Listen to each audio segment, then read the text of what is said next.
स्वयं साई के ही बोल, अमृत से भी अनमोल। श्री साई सच्चरित अध्याय 50 ओवी 178। नकली लोगों की व्याख्या। ये जग माया का बाजार है। यहाँ असली और नकली वस्तु अपार है। नकली को ही असली जानकर नकली ही खरीदने वाले ग्राहक यहां बेशुमार है।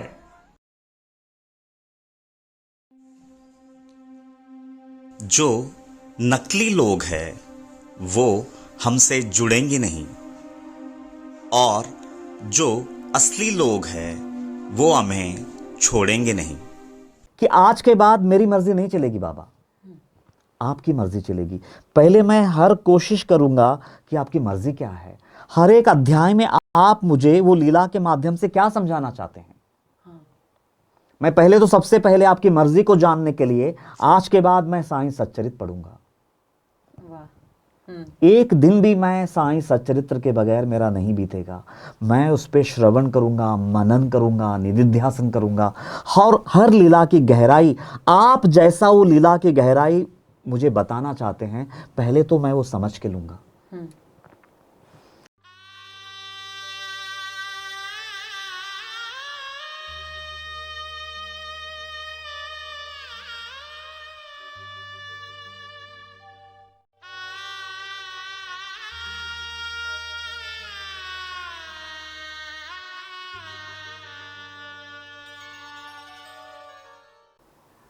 हम सब साई सच्चरित्र पढ़ते हैं और हम सब जानते हैं जीवन में गुरु की महत्ता का वर्णन श्री साई सच्चरित्र के दूसरे अध्याय में ही हमें मिल जाता है। हमारे श्री साईं बाबा साईनाथ महाराज, हमारे सद्गुरु के बारे में हम ज़्यादा से ज़्यादा बातें करें, उनके बारे में और गहराई में जाके उनके बारे में जाने। इसलिए ही तो इस विशेष कार्यक्रम में हम आपसे ऐसे बहुत सारे गुणी जनों से बात करवाएंगे जो आपको श्री सद्गुरु साईनाथ महाराज, साईं बाबा के बारे में, उनकी जीवनी के बारे में आपसे कुछ बातें साझा करेंगे। जय श्री साईं। मैं वीणा दिघे इस विशेष कार्यक्रम में आपका, दर्शकों का तहे दिल से स्वागत करती हूँ। आज इस विशेष कार्यक्रम में आज के हमारे मेहमान हैं श्रीयुत कृष्णा जी। जय श्री साईं कृष्णा जी। ओम साईं। साईं लीला टीवी की ओर से, हमारे सभी दर्शकों के ओर से मैं आपका स्वागत करती हूँ। एक लीला हम पढ़ते हैं जहाँ बाबा को कुएं में उल्टा लटका दिया है और बाहर आने पर बाबा कहते हैं मुझे तो महान आनंद आया। तो ये क्या लीला है? ओके, देखिए, ये लीला को समझने के लिए सबसे पहले तो संसार का जो फरमान है, संसार की जो सोच है वो गिर जानी चाहिए और गुरुमुख होना चाहिए। जैसे कि बाबा, जैसे अपने आप को सौंप दिया कि आप जो बोलेंगे अब मैं वो सुनने के लिए तैयार हूँ। और उस समय बाबा के गुरु उनको ले जा करके उल्टा लटका रहे हैं। उससे पहले नहीं है, उससे पहले नहीं। तो अभी देखिए, गुरु में, गुरु की आज्ञा में विश्वास तो बन गया, ठीक है, कि आज के बाद ये जो बोलेंगे इनकी मर्जी सर आंखों पर। साईं लिख दी तेरे नाम अर्जी, अब सुख दिख दे जो तेरी मर्जी। तो मतलब इतनी क्लैरिटी आ गई है। अब ये क्लैरिटी लेकर के सदगुरु के शरण तो गया, लेकिन है ना, अभी जन्मों का संस्कार भरा पड़ा है, अभी वो धुलना बाकी है। तो पहले ये दोनों चीजें अलग अलग हैं। एक तो पहले तो शरणागति ही नहीं थी। गुरु के प्रति वासना, विकार, अज्ञान तो भरा पड़ा है, और शरणागति भी नहीं थी।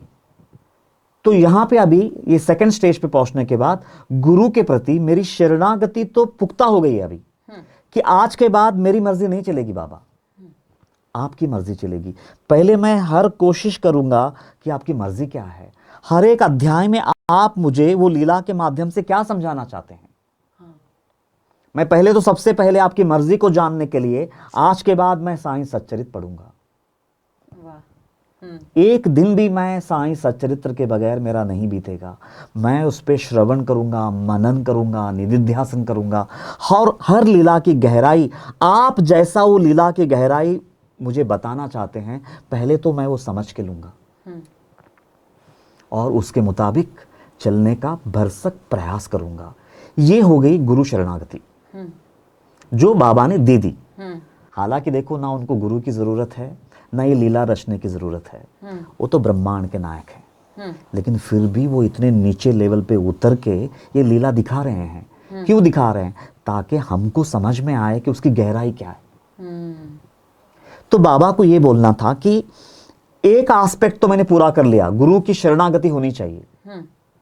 अब गुरु के हाथ लगने के बाद दूसरा काम उससे भी ज्यादा इंपॉर्टेंट है कि जो जन्म जन्मों का जो संस्कार लेकर के आया है ये शरीर, जो अंधियारा लेकर के आया है, जो अज्ञान लेकर के आया है, जो संसार की आसक्ति कामनाएं लेकर के आया हूं, वो सब भी तो गिराना है ना।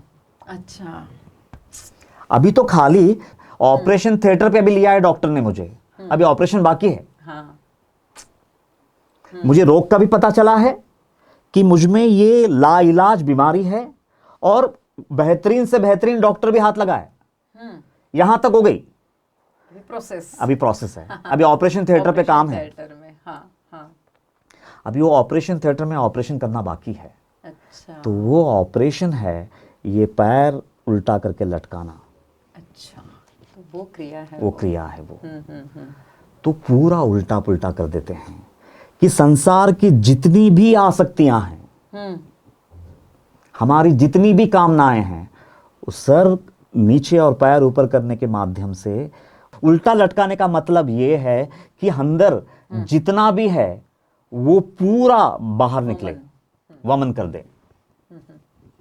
और वो प्रोसेस बड़ा तकलीफदेह होता है, ये अनुभव से कह रहा हूं। अच्छा। हाँ, बड़ा तकलीफदेह होता है। और जो व्यक्ति वहां पे श्रद्धा और सबूरी दिखाया और वो आस्था को पकड़े रखा, लेकिन बाबा आस्था को है ना हिलने भी नहीं देते। क्यों मालूम है? एक पैर उन्हीं ने बांध के रखा है वो जाड़ पे। अच्छा। मतलब क्योंकि वो उन्होंने बांधा है, इसीलिए इतना विपरीत परिस्थितियों में जाने के बावजूद वो व्यक्ति वो आस्था से कटता नहीं है। ये उनकी अपार करुणा है। जबकि प्रोसेस बिल्कुल रिवर्स है। क्योंकि आज तक मैं जब सदगुरु की शरणागति नहीं मिली थी, मैं अधूरा था। मैं अपनी कामनाओं को लेकर के गुरु भक्ति करना चाहता था, मैं अपनी कामनाओं के लिए ही गुरु भक्ति करना चाहता था। और यहां तो अभी मेरे को पूरी कामना मिटानी है, और वो मुझे उस ट्रैक पे डाल दिया है, वो ऑपरेशन टेबल पे ले लिया है मुझे। अभी ऑपरेशन शुरू। इसीलिए साईं सच्चरित्र में क्या बोलते हैं, वो 32वें अध्याय पे जब उल्टा लटकाते हैं ना, तो बोले ईशना तृष्णाचा पाण्याचा साठा। मतलब एक कुआं है, कुएं में पानी है और बाबा को उल्टा लटकाया गया है, पैर ऊपर बांध दिया गया है और सर नीचे है। और वो पानी जो है, वो पानी को पीना तो बहुत दूर की बात है, वो छू भी नहीं पा रहा है। और वो पानी के बारे में उन्होंने वर्णन क्या किया है? ईष्णा और तृष्णा का पानी है। ओम साई राम। अध्याय 32 ओवी क्रमांक 24। अनार्थात्मक हा ठाईचा अविद्येपोटी जन्म याचा ईष्णा तृष्णादि पाणियाचा साठा तयाचा सभोवती। जिसका मायना है, ये संसार रूपी वृक्ष स्वभाव से ही अनर्थात्मक है, क्योंकि इस संसार रूपी वृक्ष का जन्म ही अविद्या और अज्ञान से हुआ है, और ये अज्ञान रूपी वृक्ष संसार की ईष्णाएं, तृष्णाएं और कामनाओं का पानी पी पी कर ही जिंदा है। मतलब संसार की जितनी भी ईष्णाएं हैं, तृष्णा है, वासना है, भोग वृत्ति है, उसके तरफ ही रुख किया है। वही वो पानी है। हाँ, उसके तरफ रुख किया है, लेकिन उसको छूने नहीं दे रहे हैं, छूने नहीं दे रहे हैं, वो पीने नहीं दे रहे हैं। क्योंकि ये पानी तू जितना तेरे को मिलेगा, मतलब जितनी तेरी कामनाएं पूरी होगी, उतनी करोड़ कामनाएं और पनपेगी तुझ में। अच्छा, वो तो कुआं ही है कुआं ही उसका। है उसका, ओहो हो, वो अच्छा। जरा ही है वो, हाँ, अच्छा। जरा ही है वो तो निकलना ही है। जन्म पे जन्म भी लोगे ना तो ये कामनाएं खत्म होने वाली नहीं है। और बाबा ने क्या किया, उल्टा लटकाया। मतलब एक तरह से देखा गया तो पूरी संसार की कामना के खिलाफ कर दिया। ओहो, वो है ऑपरेशन टेबल। क्या बात है। मैं यकीन के साथ कह सकती हूँ, अभी जितने भी दर्शक ये देख रहे हैं, सुन रहे हैं, जब फिर से एक बार अध्याय 32 पढ़ेंगे, वो लीला पढ़ेंगे, तो वो अंदर तक समझ पाएंगे कि अच्छा वो ये बात है जो बाबा कहना चाहते हैं। आज तक तो बस पढ़ते आए, है ना। जैसे मेरे जैसे भक्त तो यही कहेंगे, भक्त भी नहीं, हम तो बस पांथिक है, उस पंथ पे चल रहे हैं बस। तो वाह, ऐसी कुछ और बातें साझा करने चाहेंगे सर आप लीलाओं के बारे में? नहीं, अब देखिए ना, इसमें ना मैं और एक बात बताना चाहता हूँ कि हाँ? जब वो ऑपरेशन टेबल पे लेते हैं तो कई बार ऐसा मंजर आता है कि कहीं आस्था टूट ना जाए, क्योंकि वो इतना आजमाते हैं ना कि जिसकी कोई सीमा नहीं है। आप अंदाज़ा लगाइए ना, जिस कामनाओं को लेकर के मैं ज़िंदगी पे ज़िंदगी लेकर के जीता रहा, उनके दम पे ही मेरी हर श्वास कटती गई। और अगर आज उसके बिल्कुल विपरीत दशा में रख दी मुझे, तो फिर क्या हाल हो सकता है हमारा, हम जस्ट कल्पना कर सकते हैं। लेकिन उनकी करुणा देखिए, वो जल से दूर रखते हैं, वो जल से दूर रखते हैं। और जब पूरी तरह से वो अंदर का सारा कचरा धुल गया, अंदर की सारी कामनाएं मिट गई, अब वो पानी आप आज तक तो मिल नहीं रहा है, मिल नहीं रहा है, मिल नहीं रहा है करके मैं मरता रहा। जब ऐसा वक्त आता है कि मालिक अब मुझे समझ में आ गया कि ये पानी ही खतरनाक है। वाह। जैसा संसार में एक व्यक्ति को जीने के लिए पानी की आवश्यकता होती है ना, वैसा उतना ही ये पूरा ब्रह्मांड, ये चराचर जो है, ये वासनाओं के दम पे जीता है। जैसा वो वृक्ष के बारे में बोला है कि संसार रूपी वृक्ष है, वृक्ष पनपता किसके दम पे है? पानी के दम पे। वैसा ही ये पूरा ब्रह्मांड जो अस्तित्व में है ना, उसके पीछे अगर जीवन है, उसके पीछे अगर पानी है जिसके आधार पे ये जिंदा है, तो वो कामनाएं हैं। तो वो कामनाओं को दूर करने के लिए ईष्णा तृष्णा का जो जल है, वो जल से दूर रखते हैं। और वो जितनी भी गंदगी है पहले तो पूरा साफ करते हैं ऑपरेशन टेबल पे लेकर के। उल्टा करने का मतलब है कि अंदर जितनी भी गंदगी पड़ी है, वासना, विकार, वृत्तियाँ, अहंकार, अभिमान, भेद बुद्धि, षड विकार, वासनाएं, काम, क्रोध, लोभ, मोह, मद, मत्सर, जितना कचरा है पूरा साफ हो जाता है। एक वक्त आता है कि वो बंदा खुद कहता है कि अब मुझे पानी से कुछ लेना देना नहीं है। मालिक, तूने इतनी तकलीफ मुझे क्यों दी, मेरा ये ऑपरेशन तूने क्यों किया? आज मेरा रोम रोम जान चुका है। पहले तो पीड़ा होती है, जब वो चोरी चलाता है ना, रोता है, बिलखता है, चिल्लाता है, बाबा ये क्या कर रहे हो, कहाँ ले जा रहे हो, ये क्या उल्टा लटका दिया, ये कहाँ उल्टे राह पे मुझे ले जा रहे हो। क्योंकि साईं सच्चरित्र में ही कुछ ओवियां आती हैं, चालू जाता कतल्या वाटे, आरंभी आरंभी गोड वाटे, मग जेते थेते पसरतील सराटे, काटेच काटे चोहुकडे। तो फिर वो अवस्था में वो बंदा चीखता है, चिल्लाता है, फिर मनास संशय दाटे कि बाबा आने कुटे है आड़वाटे। फिर मन में एक संशय आ जाता है कि ये उल्टा लटका के कहाँ ले जा रहे हैं, मैं आपकी भक्ति चाहता था लेकिन ये तो आप मुझे मार रहे हैं। लेकिन हकीकत में वो मरना ही जीवन है। जो उनके हाथों मौत मिली कि अमरत्व का जीवन हाथ लग जाता है, जहाँ फिर मरण नहीं होता। और जब हमको प्रकृति मारती है ना, जब हमको माया मारती है, जैसे हर इंसान को मारती है, मृत्यु आती है, जब भी प्रकृति मारती है तो वापस जन्म है उसका, और ये दुनिया भर की ईष्णा तृष्णा लेकर के फिर से जन्मेगा। लेकिन जब सद्गुरु उल्टा लटकाते हैं ना, तो सद्गुरु मारते हैं, सद्गुरु मारते हैं, और जब वो मारते हैं तो पुनरावृत्ति नहीं है, पुनर्जन्म नहीं है, बल्कि सारी गंदगी मिट जाती है और उनके ही समान वो बंदा ब्रह्मांड का नायक हो जाता है। इसीलिए वो जितना समय बाबा को रखना है वो अवस्था में, कोई 12 साल हो सकता है, किसी को 16 साल लग सकता है, किसी को 24 साल लग सकता है, वो जितना मौका देगा उनको धोने के लिए वो उतना धोएंगे। हाँ, ये भी बता दूं मैं, डिपेंड करता है वो, क्योंकि तैयारी दिखाई है आपने गुरु के चरणों में पहले, लेकिन बाकी ये प्रोसेस है ना, ये गंदगी निकालने वाला जो प्रोसेस है, जो ऑपरेशन टेबल पे लेकर के जो ऑपरेशन का प्रोसेस है, रोग निराकरण। हाँ, तो वो पेन से तो गुजरना ही है, एक ऑपरेशन है, लंबा चलता है। ऑपरेशन टेबल का ऑपरेशन तो ज़्यादा से ज़्यादा 12 घंटा, लेकिन ये 12 साल, 24 साल, एक तप, 2 तप, एक तप यानी 12 साल, कितने भी ले सकते हैं। लेकिन जो इंसान वो झेलता जाता है, वो झेलता जाता है, पहले तो तड़पता है, चीखता है, चिल्लाता है, लेकिन जैसे जैसे जैसे जैसे समय बीतता जाता है उसको ये पता चलने लगता है कि नहीं, बाबा जो कर रहे हैं सही कर रहे हैं, क्योंकि मेरे अंदर की गंदगी वैसी मिटनी ही नहीं है जब तक कि वो ये ऑपरेशन से मुझे ना ले जाए। और फिर जब आप बाबा को ये पता चलता है कि अभी ये इसके अंदर ना कोई वासना बची है, ना कोई विकार बचा है, ना कोई अहंकार बचा है, तो अब इसको उल्टा लटकाने की ज़रूरत नहीं, इसका ऑपरेशन पूरा हुआ है। और फिर बाबा, और जैसे ही उनको लगता है कि अब ये इसकी ज़रूरत नहीं है, दौड़ के आते हैं, ऐसा लिखा गया है, दौड़ के आकर के उनका पैर निकालते हैं और खड़ा करते हैं।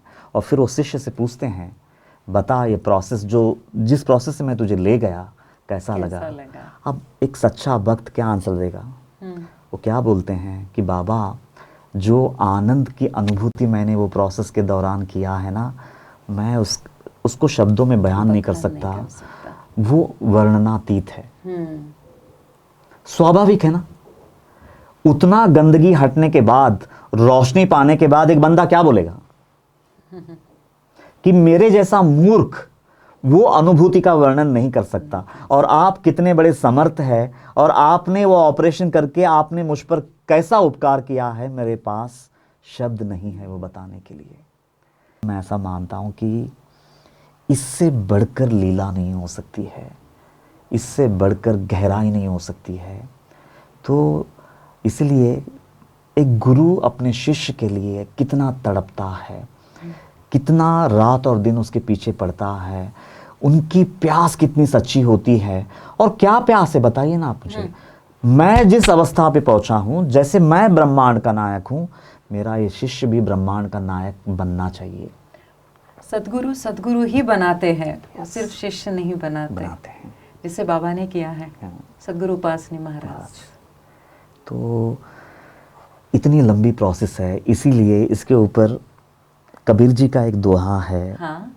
सतगुरु की महिमा अनंत, सतगुरु की महिमा अनंत, अनंत किया उपकार, लोचन अनंत उघारिया, अनंत दिखावनहार।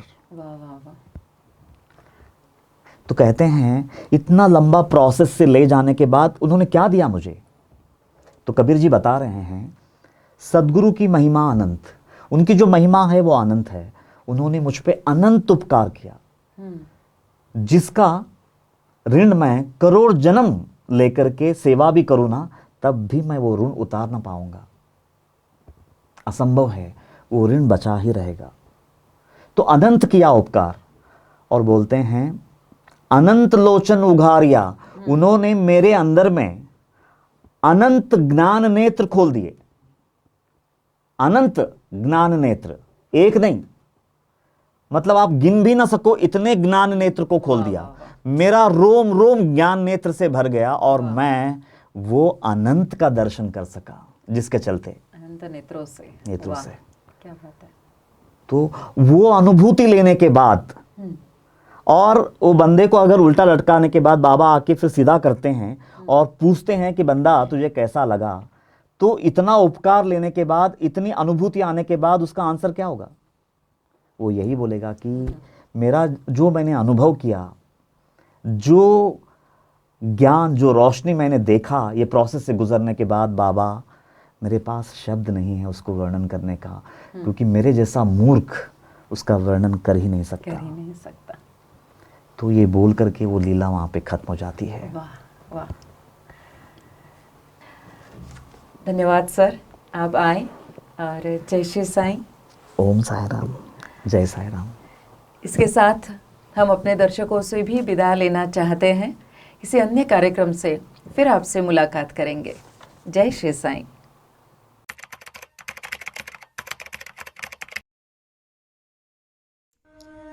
मनोहारिणी शापताप निवारिणी अज्ञान नाशिनी मोक्षदायिनी परम कल्याणकारिणी सच्चित आनंद प्रदायिनी अनंत कोटि साई नाथों की जननी साक्षात साई स्वरूपिणी ग्रंथराज श्री साई सच्चरित्र दिव्य ग्रंथ की जय।